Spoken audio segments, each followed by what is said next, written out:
This is the power steering pump out of my Toyota 3L 2.8 diesel. These originally have splines, and for some reason the splines stripped out on the pulley itself a while back.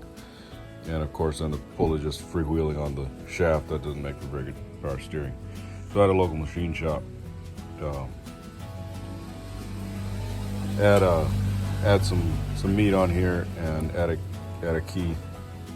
And we actually changed the center hub out of this because it was pretty worn out, and put another one from actually used the pulley off the power steering pump off the 3VZE that I had taken out of this car.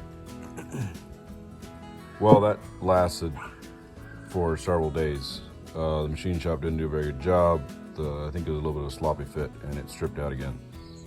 So I took it to the machine shop again, this time to an actual professional machine shop.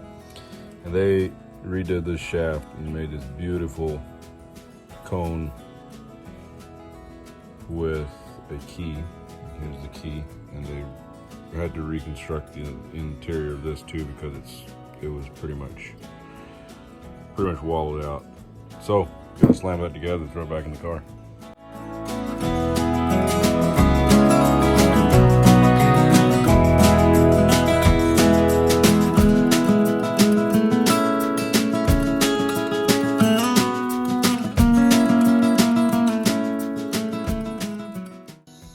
Okay, got everything back together again. So I needed to work on the power steering pump anyway, and it's fairly hard to get to down in there.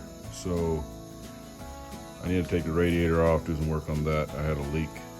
Took the radiator off, and I had the alternator I thought it was making a little bit of a strange noise, and I wanted to change the brushes on it. So I ended up taking the AC pump off, took the radiator out, fan off, and got the alternator out, replaced the brushes on those. That was pretty bad. It's charging really well now. And did the power steering pump, and have bad news on the radiator. It's full of pinholes, so that wasn't what I wanted to hear.